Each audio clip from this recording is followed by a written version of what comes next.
En los tiempos modernos, Twitter se convirtió en la gran vitrina de opinión para todo el mundo. De acuerdo al gran Humberto Eco, Twitter es la gran cloaca de la humanidad. Soy Jorge León. Bienvenidos a Bildung.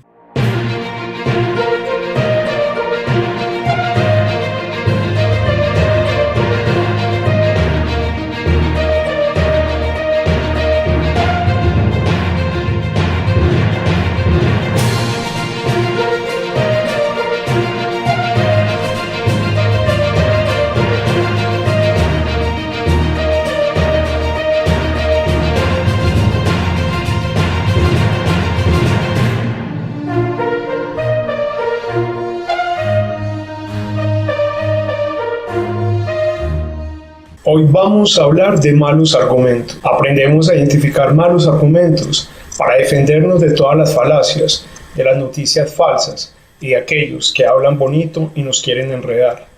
Identificamos malos argumentos para defendernos de toda la basura que habita en la red.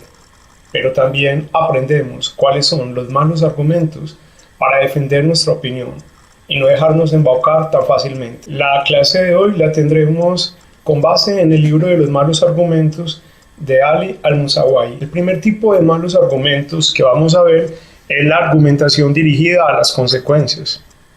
Este tipo de argumentación se basa en hablar a favor o en contra de una proposición o un juicio, apelando a las consecuencias de aceptarlo o rechazarlo. Un juicio, una proposición, una frase. Si las consecuencias de la proposición son rechazadas, no quiere decir que este juicio o que este argumento sea falso. Si por el contrario las consecuencias que nos plantea el argumento son positivas, no quiere decir tampoco que sea verdad. Veámoslo con detenimiento. Dostoyevski afirma: si Dios no existe, entonces todo está permitido. Si miramos con atención esta frase, nos está afirmando. Es un potencial, un condicional. Si estuviéramos afirmando, diríamos, sí, Dios no existe, entonces todo está permitido.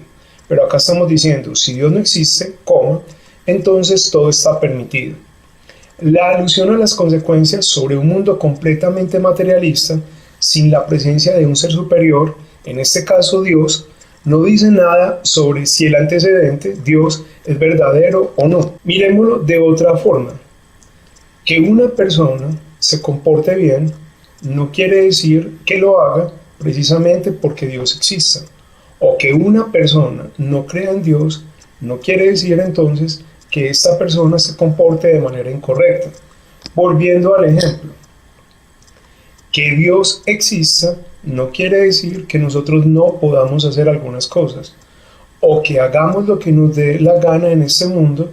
Eso no es sinónimo ni es consecuencia para afirmar la no existencia de Dios. Con un ejemplo más claro, es el caso de un político que se opone a la subida de impuestos por miedo al impacto negativo que vaya a tener sobre el caudal de votantes. ¿Qué hace entonces este político? Es de los que dice, si votan por mí, yo no les voy a subir los impuestos. Ahí hay una falacia, ahí hay un mal argumento, ahí hay una mala argumentación dirigida a las consecuencias. ¿Por qué? Porque el hecho de que él suba o no los impuestos no depende exclusivamente de él. Depende de factores como la economía, las exportaciones, el trabajo, una serie de acontecimientos que son los que van engranando la economía y hacen que ésta crezca o decrezca. Entonces el político no puede decir, voten por mí, que no les voy a subir los impuestos, como lo escuchamos en las elecciones pasadas, porque eso no depende de él. Quien decide si van a subir o no los impuestos es el legislativo, es decir, el Congreso. Miremoslo con un ejemplo más cercano. En esta época de pandemia, justo antes de que empezara el confinamiento. En el programa deportivo Palabras Mayores, el narrador Carlos Antonio Vélez afirmó esto sobre los maestros. Un paréntesis, a los de FECODE y a todos los que no quieren trabajar o estudiar, tengo varias preguntas. ¿Por qué las marchas y el paro son en un día laborable como hoy? ¿Por qué no paran el 25 de diciembre y el 1 de enero, o el 26 de diciembre o el 28 de diciembre, que es el Día de los Inocentes? Estas declaraciones fueron sobre el paro que ocurrió este año, 2020, el 21 de febrero. El periodista está mostrando a los maestros como un grupo de vagos y oportunistas que estaban buscando un día de descanso. Él se olvidó que veníamos en una serie de marchas nacionales y ese día no había programado ningún paro nacional. Los maestros salieron porque precisamente 4 días antes se presentaron varias amenazas, una de ellas contra un dirigente de FECODE y algunos asesinatos de maestros del país. Este es un claro ejemplo de argumentación dirigida a las consecuencias. La argumentación que está haciendo el periodista Vélez prácticamente está mostrando que los maestros buscan cualquier oportunidad para perder clase. Las consecuencias de este argumento son negativos, pero no quiere decir eso que sea verdad. Miremoslo con detenimiento. Claro, los maestros pararon. Fue un viernes. Prácticamente se podría decir que se fueron de puente. Lo que ignora el señor Vélez, los motivos por los que los maestros estaban parando, la situación en la que están los maestros del país, ignora una cosa mayor, que un paro no tiene ningún efecto si se hace en un día feriado. Pero la argumentación falaz más delicada es que desconoce los motivos de del paro ese día de los maestros. Continuemos.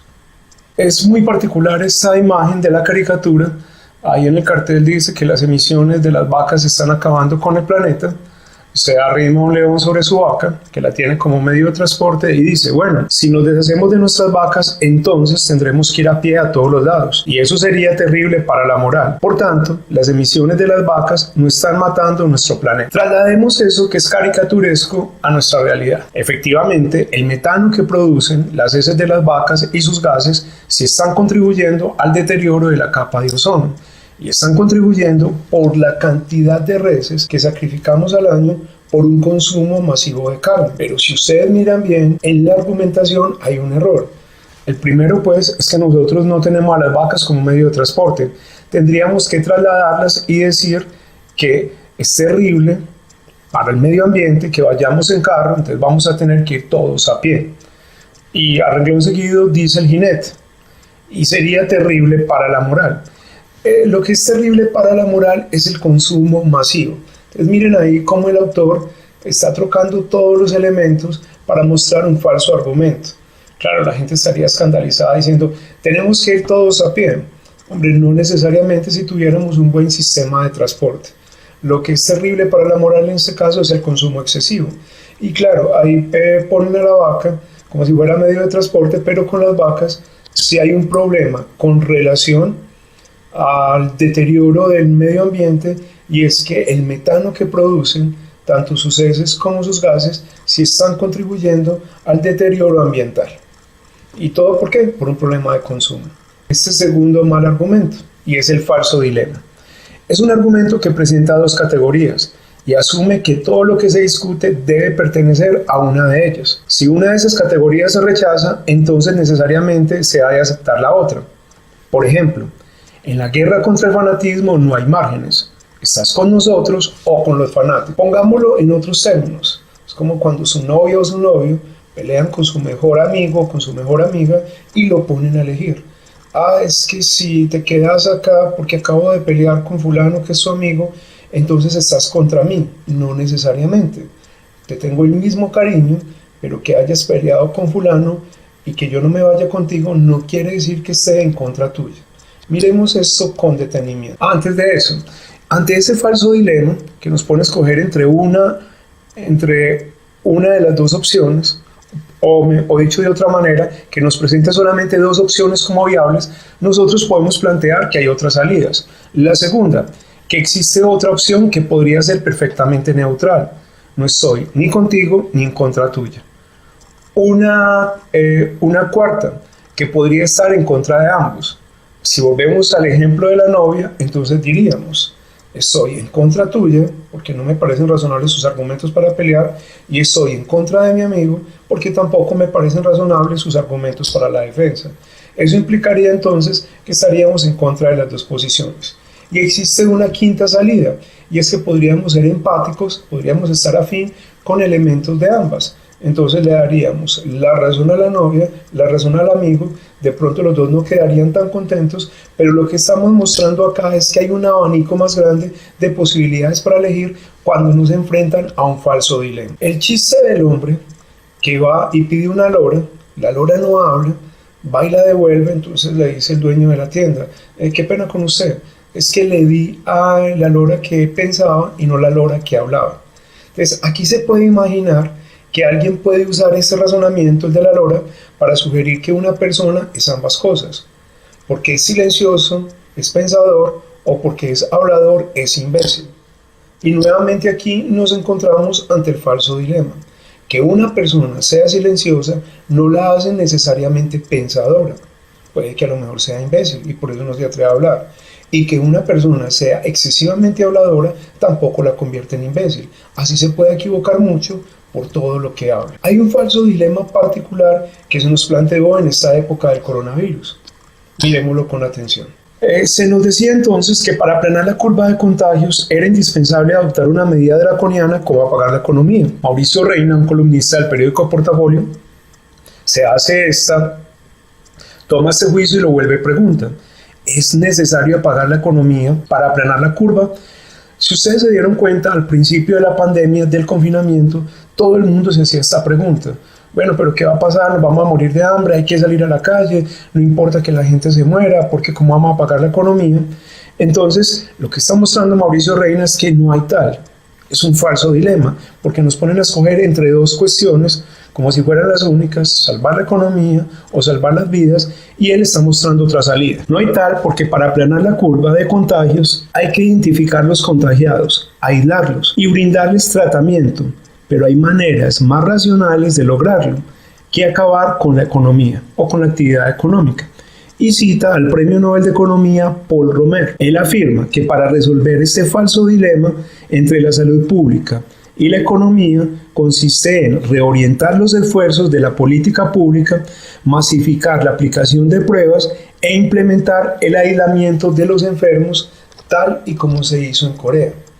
El problema de este debate es que nosotros estamos en un país pobre y a todo el mundo lo ponían a opinar si era más importante salvar la economía y salvar la vida. Pero cuando uno ve que se pueden reorientar los recursos, sobre todo en un país de donde desaparecen tan fácil, donde se los roban de una manera tan descarada, si se reorientan esos recursos, no habría que estar entre ese dilema si tener a la gente confinada o parar la economía. Recuerden que el confinamiento era para ganar tiempo, precisamente para que cuando los casos empiecen a subir, contáramos con los recursos necesarios para el cuidado de la gente, sobre todo en los hospitales. Vamos al tercer mal argumento, que es la causa cuestionable. Recuerden que los malos argumentos son falacias, ya lo habíamos visto cuando hablamos de las falacias argumentativas. Los malos argumentos son errores en la argumentación, son equívocos, son falsedades. Entonces la causa cuestionable, esta falacia asume la causa de un acontecimiento sin que haya realmente pruebas de que exista. Dos acontecimientos pueden ocurrir bien de forma consecutiva o bien juntos porque son correlativos, por accidente o por otro factor desconocido, y no porque estén conectados necesariamente. Si decimos, por ejemplo, que el reciente terremoto fue debido a la desobediencia contra el rey, ahí estamos incurriendo en una causa cuestionable. Que la gente sea desobediente no quiere decir que vaya a ser castigada con un terremoto.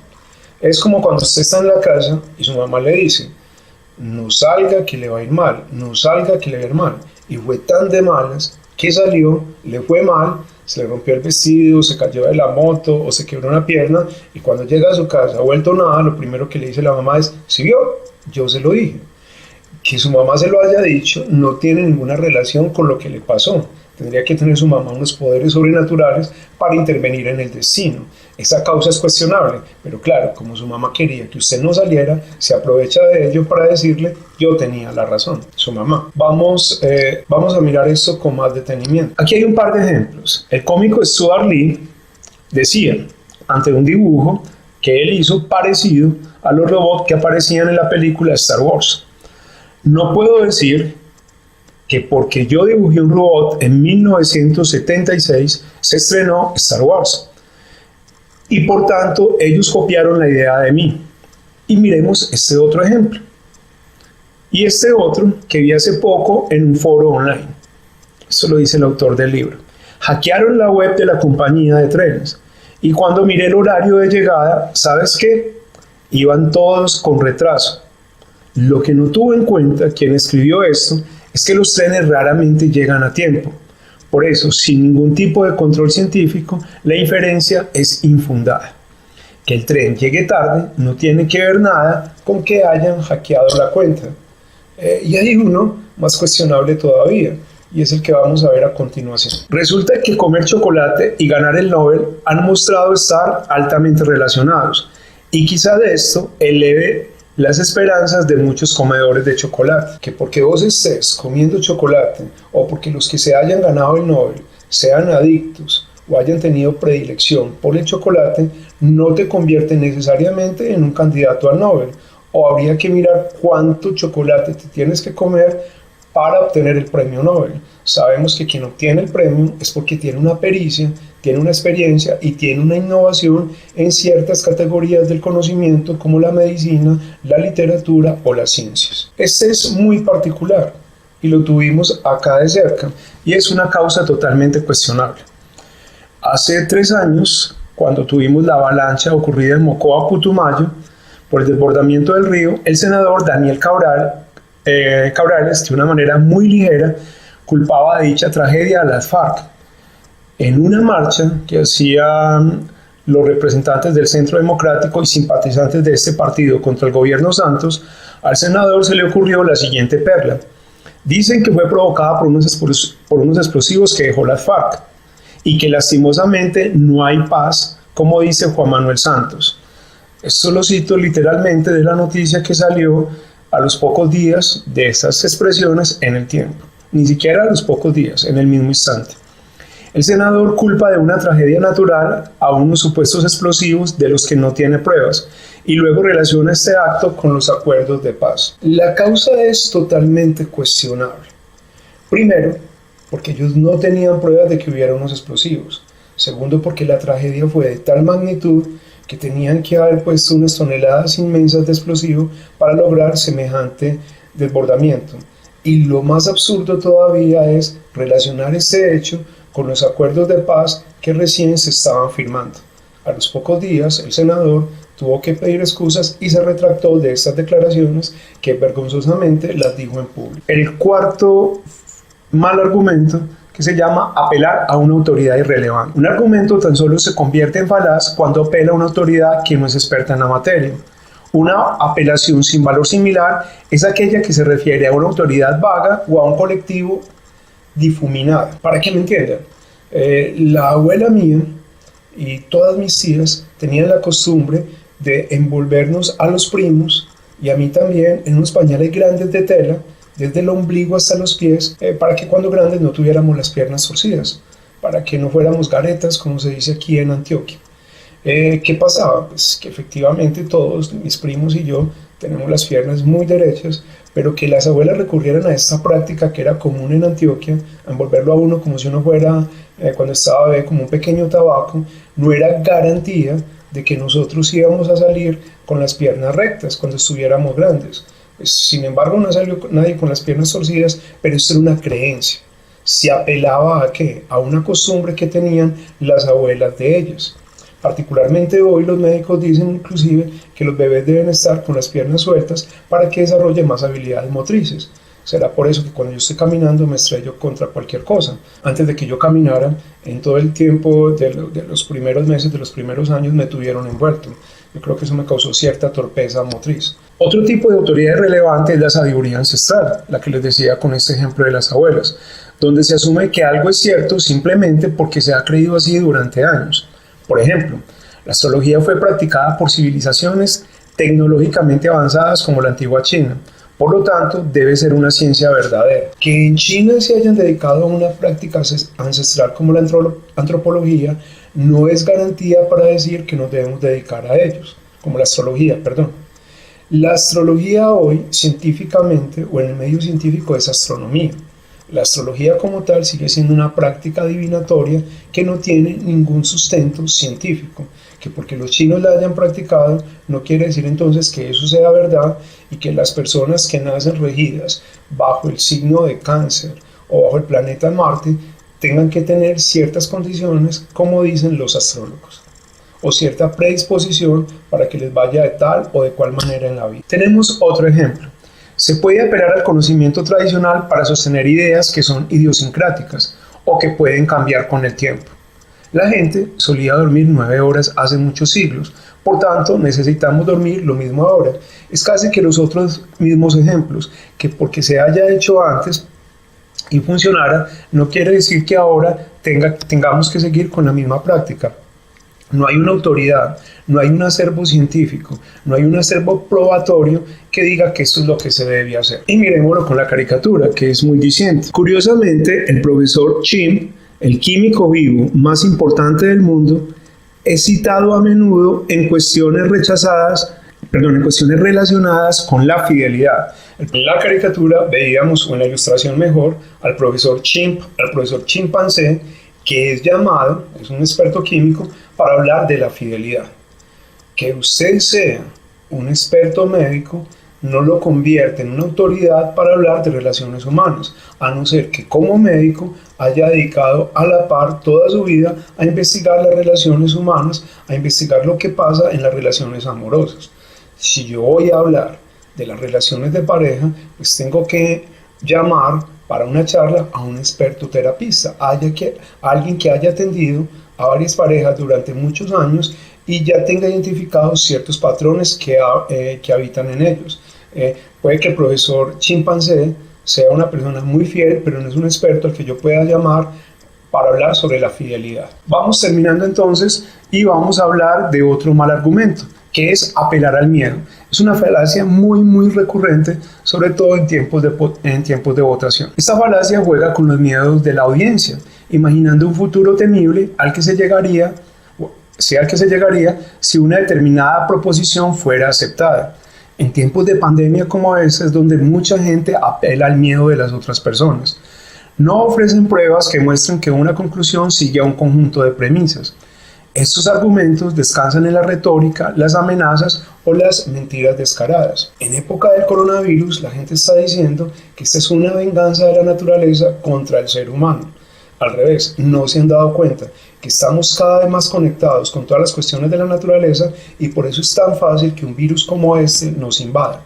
Miremos esta falacia con detenimiento. En el ejemplo 1, dice alguien: pido a todos los empleados que voten por mi candidato en las próximas elecciones. Si el otro candidato gana, subirá los impuestos y muchos de vosotros perderéis vuestros trabajos. Este ejemplo, tomado del español de España, en el lenguaje característico de ellos, es casi que un reflejo mejor de lo que pasaron aquí en las elecciones de hace 2 años. A mucha gente la amenazaron con votar por uno o por otro candidato, porque o si no, esto se iba a convertir en una especie de Venezuela, o porque si ganaba el otro candidato solamente iba a apoyar a los empresarios, etcétera, etcétera.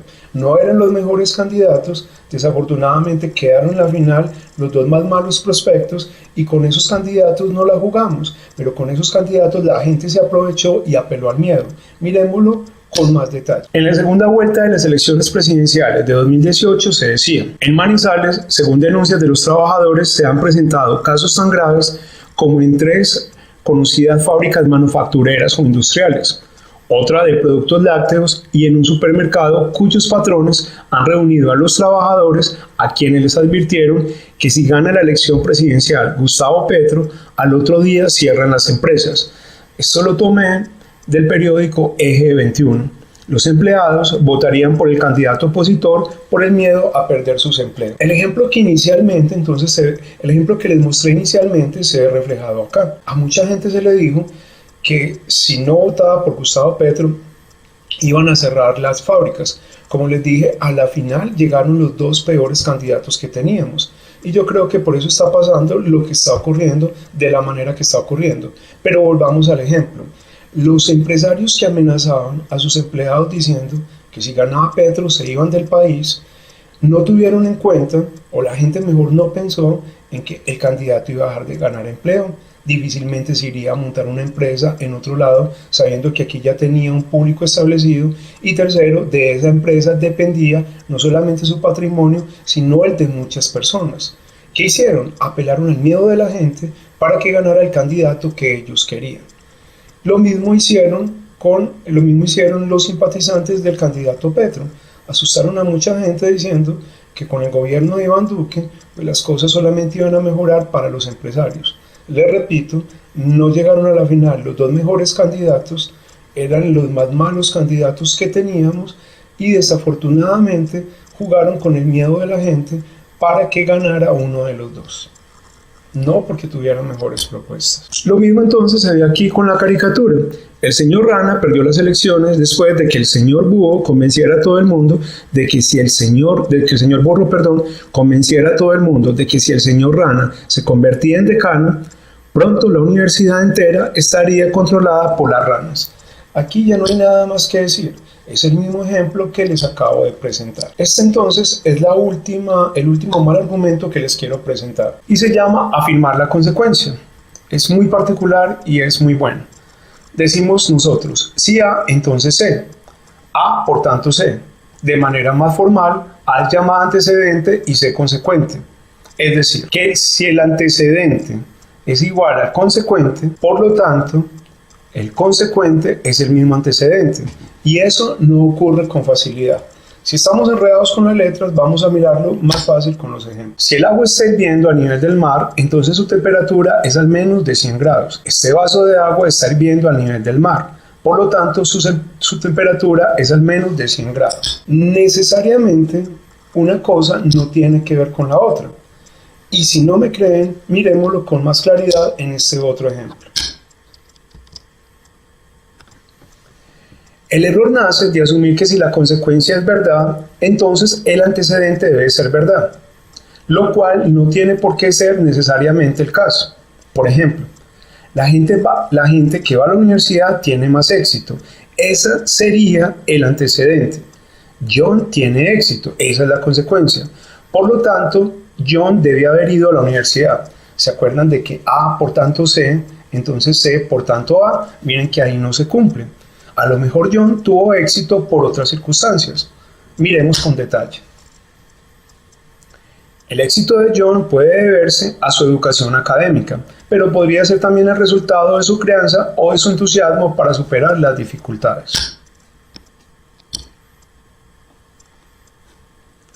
Lo mismo pasa en esta caricatura. El personaje se encuentra a otro disfrazado de caballero, desenfunda la espada y le dice a luchar, porque si tienes traje, entonces debes ser un caballero. Y eso necesariamente no tiene que ser así. Las fuentes consultadas para esta charla fueron el libro de los malos argumentos de Ali Al-Mosawi, eltiempo.com, portafolio.com y eje21.com. Nos vemos en la próxima oportunidad.